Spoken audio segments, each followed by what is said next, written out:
4 B-2 stealth bombers, 7 bombs, 1 night, and 40 years of Iranian military doctrine gone, not weakened, not degraded, structurally, permanently, and irreversibly dismantled at its foundation. That is what happened on the night of March 27, 2026, in an operation that will be studied in military academies for decades, and yet most people still do not fully understand what was actually destroyed or why the implications reach far beyond Iran, far beyond the Middle East, and directly into the strategic calculations of every nation on Earth that has spent billions building underground military infrastructure and assumed that depth equals safety.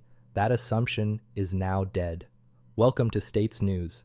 Before we go any further, if you are not yet subscribed, now is exactly the time. The events we are about to walk through are among the most significant in modern military history, and we will not stop covering them. Hit subscribe, turn on notifications, and let's get into it. 2. Understand the full weight of what happened on March 27, 2026. You need to understand what came before it, and you need to understand why this particular night was different from everything that had come before. Operation Epic Fury began on February 28, 2026. According to reporting from Defense Update and confirmed by U.S. Central Command, it was the most significant American military campaign in the Middle East since the Iraq War. A coordinated preemptive strike by CENTCOM and Israel, codenamed Operation Roaring Lion by the Israelis, with more than 1,000 targets struck in the first 24 hours alone. The stated objectives were precise: destroy Iran's ballistic missile infrastructure and nuclear program, eliminate IRGC leadership, and annihilate Iran's naval capabilities. As confirmed by the White House and reported by Fox News, CENTCOM Commander Admiral Brad Cooper told reporters the goal was straightforward: we are sinking the entire Iranian Navy. The first phase accomplished extraordinary things. Air defense networks were crippled, electronic warfare centers were struck, IRGC command facilities were reduced to rubble. The drone carrier Iris Shahed vessel, capable of operating Shahed series UAVs from sea, was struck within hours of the operation's opening, according to Defense Security Monitor. The large support ship IRNS Makran was confirmed ablaze at its pier in Bandar Abbas via satellite imagery. By early March, U.S. officials confirmed the destruction of at least 17 Iranian naval vessels and 1 submarine. By mid-March, that number had climbed past 30. CENTCOM reported that Iran's ballistic missile launch rate fell by 90% from day one of the campaign, and its drone launch rate by 83%. But here's what the first phase could not fully accomplish. Iran's real power was not on the surface. It was underground. For 40 years, 4 decades, the Islamic Republic had been building something that almost no other nation in history has constructed at such scale: a subterranean missile empire, tunnel cities carved into the mountains, assembly lines buried under 50 meters of rock and reinforced concrete, production complexes, propulsion test chambers, guidance system workshops, and ammunition depots, all hidden beneath the earth, designed to survive any conventional strike and designed to keep operating even if everything on the surface was burning. This underground doctrine was the backbone of Iran's entire strategic posture. The logic was elegant and until recently largely correct. You can bomb what you can see. You cannot easily bomb what you cannot reach. And so while the surface burned, the underground would endure. While the launchers were destroyed, the production lines would keep building replacements. While the Navy sank, the missile stockpile would remain intact beneath the mountains waiting. Operation Epic Fury's second phase was designed to shatter that logic entirely. On the night of March 27, 2026, 4 B-2 Spirit stealth bombers departed Whiteman Air Force Base in Missouri. Each aircraft carried the heaviest conventional weapon in the United States military inventory. They flew through the night, refueled in the air over the ocean, and approached Iranian airspace under complete electronic cover. Their targets were not the surface installations already reduced to wreckage. Their targets were the 4 critical nodes of Iran's underground missile production chain, the very heart of the empire. Here is where it gets technically extraordinary. The weapon employed was the GBU-57 Massive Ordnance Penetrator, or MOP, built by Boeing exclusively for the B-2 and its successor, the B-21 Raider, No other aircraft in the world can carry it. Each bomb weighs 30,000 lb, that is 15 tons, and it is not an area weapon. It does not detonate on impact, it penetrates. Its hardened steel casing is designed to drive through up to 60 meters of earth or approximately 200 ft of reinforced concrete before the delayed fuse triggers. GPS and inertial navigation guidance brings it to within meters of its programmed detonation point. As PBS News reported in its coverage of the earlier Operation Midnight Hammer in June 2025, B-2 crews had already proven the concept against Fordo and Natanz, but that had been a nuclear facility campaign. What happened on March 27th was something different. It was the surgical dismemberment of Iran's entire conventional missile production capacity. And the coalition did not strike randomly. Months of satellite surveillance and signals intelligence work by U.S. and Israeli agencies had mapped the four-link production chain with what military analysts at the Foundation for Defense of Democracies described as millimeter precision. The targeting logic was devastating in its simplicity. A missile body without an engine is useless. An engine without guidance components cannot be aimed. Guidance components without storage cannot be fielded. Storage without supply routes cannot reach the front. Destroy all four simultaneously, and the entire chain collapses at once. That is precisely what happened. The first strike hit the underground production complex near Tehran, the final assembly line for ballistic missile bodies, the last stop in the serial production of Shahab and Sejil variants. The GBU-57 was dropped from high altitude, penetrated the mountain's rocky structure, and reinforced concrete layers, and reportedly detonated at a depth of approximately 50 meters. Seismic waves rendered the assembly lines inoperable. Blast pressure collapsed, supporting infrastructure. Ventilation shafts were sealed, electrical systems were disabled, personnel inside were forced to evacuate. The facility's structural collapse was documented in post-strike imagery analyzed by open-source intelligence teams. Iranian assessment crews reportedly could not reach the area until hours after the strike. Infrastructure worth billions of dollars built over decades effectively collapsed from a single bomb, but a missile body is useless without an engine, and the engine was the second target. The second strike hit a rocket engine test complex in Isfahan province, a critical facility where propulsion systems for Shahab variants were developed, tested, and calibrated, the heart of Iran's ballistic missile propulsion program. According to reporting cross-referenced by defense analysts, the GBU-57's detonation at depth completely destroyed the test equipment. Fires disabled the ventilation system, and sensitive calibration devices in the test chambers were damaged beyond operational use. The Iranian side attempted to downplay the damage, but as multiple independent satellite data assessments confirmed, the assessment was assessed to be permanent. The production chain was severed at its propulsion node. The third strike at an underground facility in the Yazd region processing cruise missile components. The GBU-57 achieved its deepest confirmed penetration of the operation. According to post-strike analysis, the thermobaric effect triggered the facility's oxygen systems, and the resulting chain reaction destroyed both the production area and the storage section simultaneously. This was not merely a missile depot.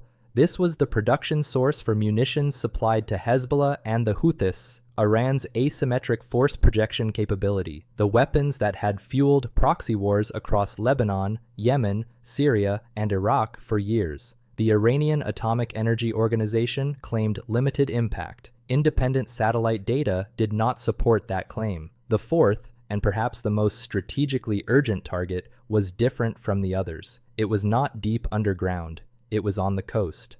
A large storage depot near the Strait of Hormuz housed a significant concentration of ballistic missiles, particularly anti-ship stocks designed to hold maritime traffic hostage. This was the physical power behind Iran's greatest strategic asset. The ability to threaten 20% of global oil trade with missile fire was not an abstraction. It depended on this stockpile. According to reporting from defense analysts, secondary detonations triggered by the GBU-57 strike caused a chain reaction of fires. The ammunition's self-destruction created what appears to have been an unstoppable cascade of explosions, potentially destroying a large portion of the stockpile. As assessed by military analysts, this strike significantly weakened Iran's ability to use the Strait of Hormuz as a weapon, eliminating the physical trump card that had given Tehran leverage over the global energy market. 4 links in the chain: final assembly in Tehran, engine production in Isfahan, component processing in Yazd, anti-ship storage at Hormuz, all struck in a single operational flow in a single night by 4 aircraft. The strategic calculus is staggering. Each of these facilities had been constructed at a cost of hundreds of millions of dollars over the course of years, buried under mountains specifically to be unreachable. The GBU-57 proved that reachability is no longer a function of depth alone. As Army Recognition reported in its coverage of the Wall Street Journal's April 7th piece on the B-2 strike against the underground IRGC command bunker in Tehran, the message delivered by such an operation is, in their words, blunt, unmistakable, and strategically resonant. Even the deepest bunker cannot be assumed secure when the United States decides to act with speed, precision, and overwhelming operational confidence. And that message, as we will discuss, is aimed at an audience far larger than Tehran.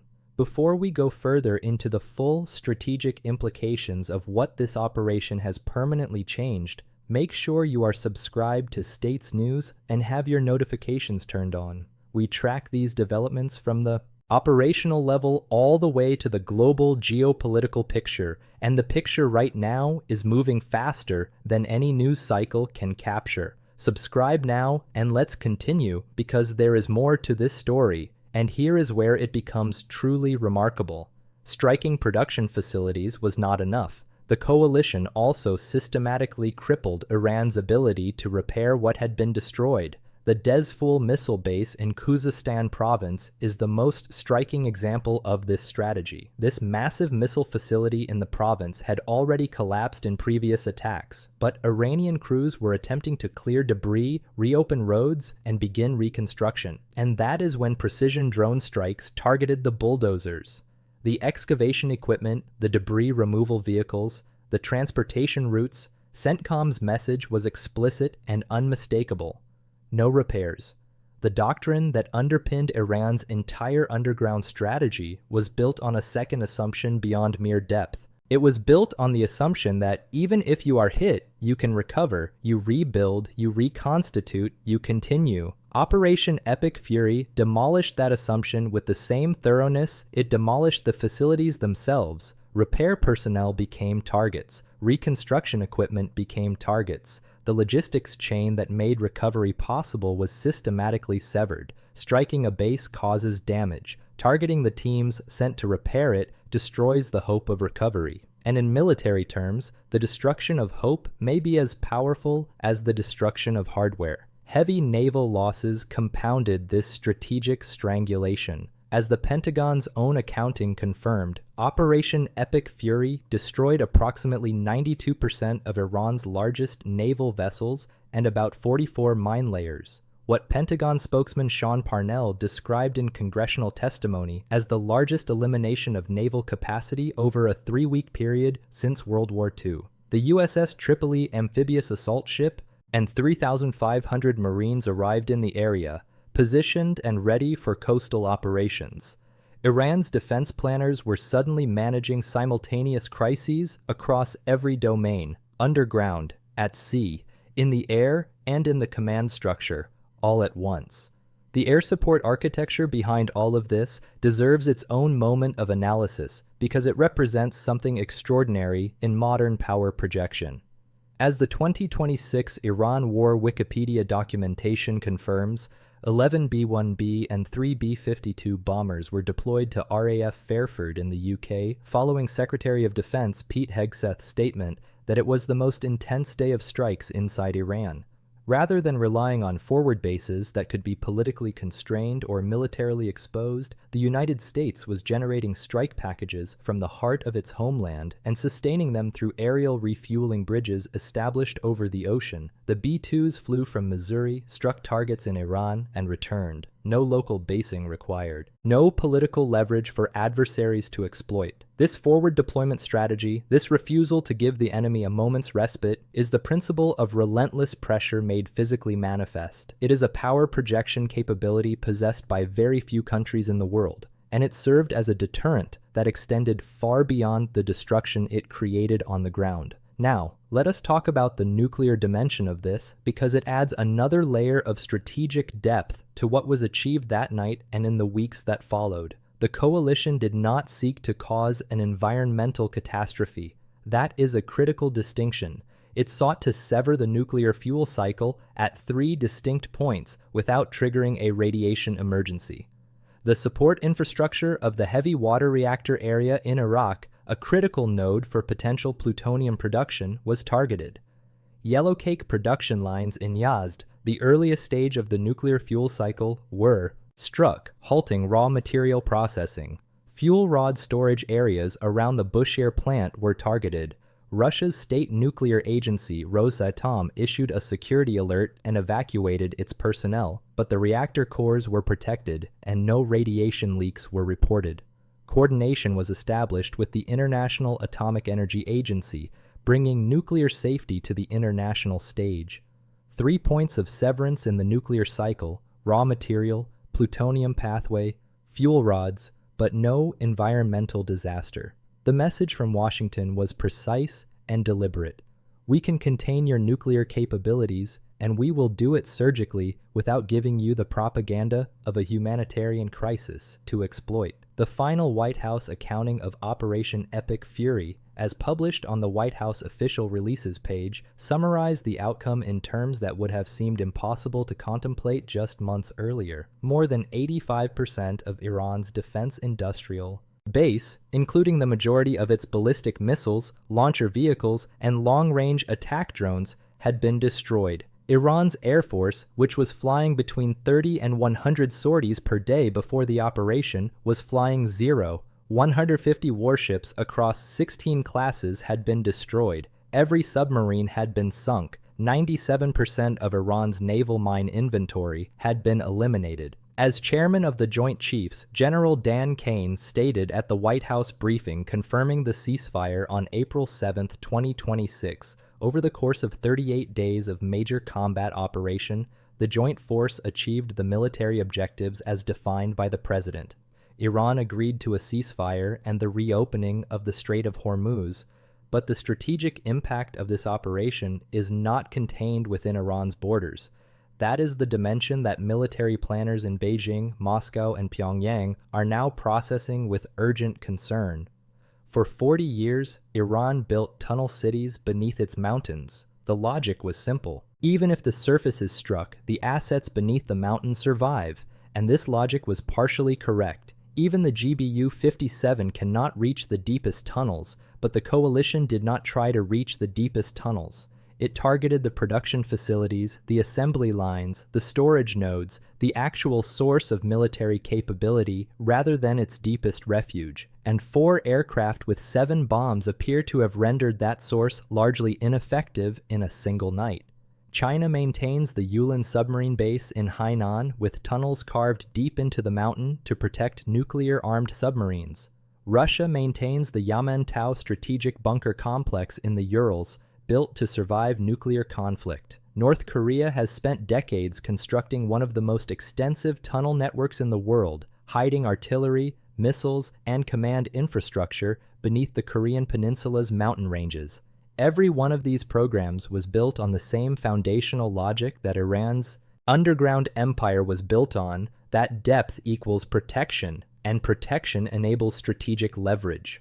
Operation Epic Fury has placed that logic under fundamental review, not because the GBU-57 can reach every tunnel, but because the production infrastructure that feeds those tunnels, the assembly lines, the component processors, the test facilities, the storage depots, exist at depths and with vulnerabilities that precision conventional air power can now exploit with demonstrated effectiveness. The lesson is not that mountains are no longer protection. The lesson is that mountains protect only what is inside them. What feeds those tunnels, the roads, the ventilation, the support facilities, the logistics chain, is exposed. and the coalition has now demonstrated the willingness and the capability to target every link in that chain simultaneously. There is a psychological dimension to this that strategic analysts should not underestimate. For decades, the Iranian state told its people and its military that the tunnels beneath the mountains were impenetrable.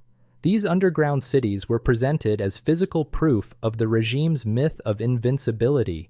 They were a promise, a guarantee, a visible, tangible statement that no matter what the enemy could do from the air, the foundation of Iranian military power was secure. Seeing the mountains transform into graves, watching the seismic shockwaves from GBU-57 detonations register on sensors across the region, created what analysts described as a deep breakdown in perception among both the civilian population and the Revolutionary Guards. The reality that even the deep shelters where command meetings are held could no longer be assumed safe-fueled paranoia throughout the leadership structure. What was destroyed was not just ammunition and infrastructure. What was destroyed was the regime's promise of indestructibility itself. Now, let us consider where this leaves the diplomatic landscape, because the Trump administration strategy was always time-bounded by design. As the transcript of White House briefings makes clear, the framework was 4 to 6 weeks of intensified conflict, followed by forced negotiations, not regime change as a declared objective, but a reduction of Iran's military capability to the point where the only rational option remaining was the negotiating table. General Keane confirmed as much in his public statements, and the ceasefire on April 7, 2026 confirmed that the timeline held. Iran's response throughout this period demonstrated the profound gap between the regime's public posture and its operational reality. Tehran presented a 6-point demand list, binding guarantees, the closure of U.S. bases, war reparations, a regional ceasefire, a new legal regime governing the Strait of Hormuz, and the extradition of individuals linked to media operations. This was presented to the domestic audience as strength. Foreign policy analysts described it as theater. As foundation for defense of democracies, senior advisors noted in their March 2026 assessments, Iran was repeating a strategic error from the Iran-Iraq War, attacking Gulf civilian and energy infrastructure, which historically pushes regional states away from accommodation and back toward U.S.-Israeli alignment rather than toward sympathy for Tehran. The near-zero likelihood of Iran's demands being met signals just how difficult the broader diplomatic process will remain, but the military reality has been redrawn. The regime's conventional military capacity to project power has been fundamentally degraded. Its navy, which once threatened to dominate the Persian Gulf's choke points, is largely gone. Its missile production chain, which supplied both its own forces and its proxies, has been severed at 4 simultaneous nodes. Its air force is grounded, and its underground infrastructure, once the symbol of invincibility, has been exposed as vulnerable in ways that are unprecedented in the history of conventional warfare. U.S. intelligence assessments, as reported by the Defense News ahead of an April 2026 House Armed Services Committee hearing, noted that Iran retains thousands of missiles and one-way attack UAVs. The campaign degraded production and deployment infrastructure significantly, but did not eliminate Iran's ability to conduct further strikes entirely.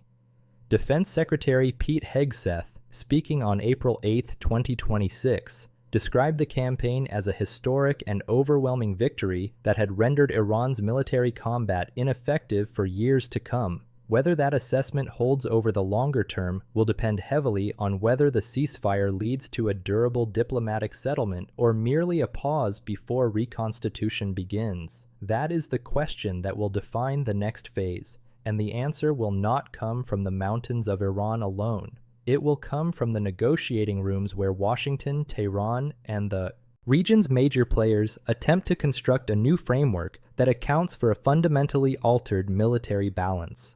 A balance in which the underground doctrine that Iran spent 4 decades building has been tested against the most advanced conventional strike capability in human history and failed. Consider also what this means for Iran's proxy network, the intricate web of armed groups that Tehran has spent decades funding, equipping, and directing across the region.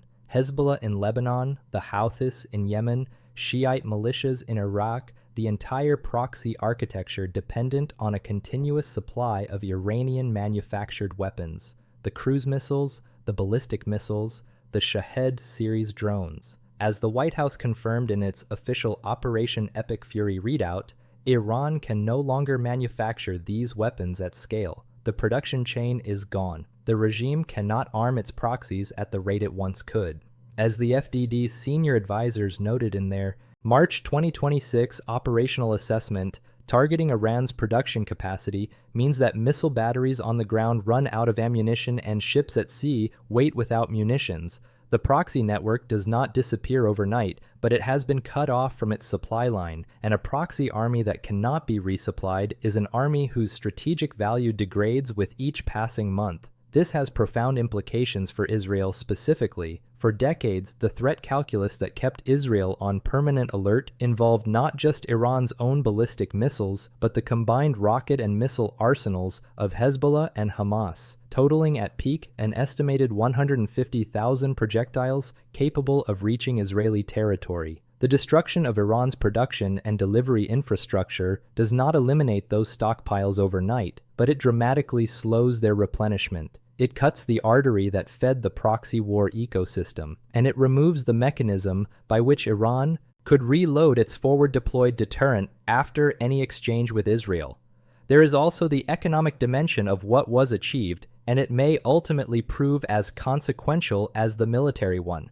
Iran's entire strategic posture for the past 2 decades has rested on a simple proposition that the threat to global energy flows through the Strait of Hormuz gives Tehran disproportionate leverage over the international community. Close the strait or credibly threaten to close it, and you impose economic pain on the entire world simultaneously. Japan, China, South Korea, India, all dependent on Gulf energy transiting that 34-kilometer corridor, all vulnerable to Iranian pressure. This leverage was not hypothetical. It was demonstrated in real time in the opening weeks of the 2026 conflict when crude oil prices surged from roughly $80 to $126 per barrel within days of the strait's closure.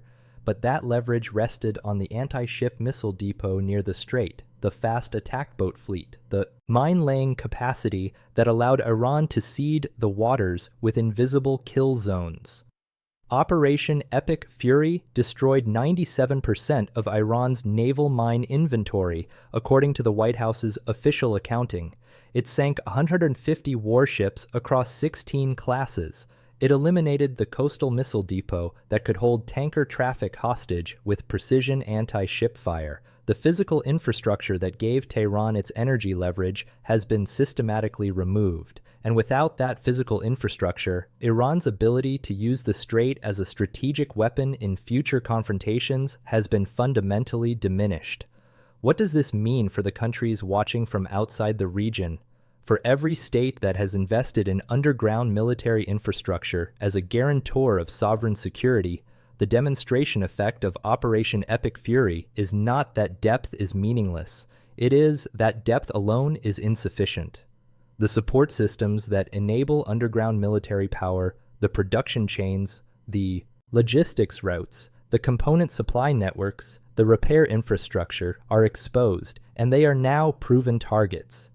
The mountains may still stand, but the empire they were built to protect has been fundamentally changed. We will, of course, continue to monitor every development in this situation as it evolves. The ceasefire, the negotiations, the longer-term strategic implications for U.S. force posture, for Gulf security architecture, and for the global balance of military power, States News will be here for every layer of it. So here's the question we want to leave you with, and we want your thoughts in the comments. Will Operation Epic Fury's demonstration of what conventional air power can achieve against hardened underground infrastructure force a genuine rethink of military doctrine among the world's other underground powers? Or will China, Russia, and North Korea simply invest more deeply, go further underground, and adapt their production chains to become less vulnerable? And closer to the immediate situation, does the ceasefire that Iran agreed to after 38 days represent the beginning of a genuine diplomatic path forward, or is it a temporary pause while Tehran assesses the damage and begins the long process of reconstitution? Drop your analysis in the comments. Make sure you are subscribed to States News so you never miss the next chapter of this story. And turn on that notification bell because this situation will keep moving and we will keep tracking it for you. Thanks for watching.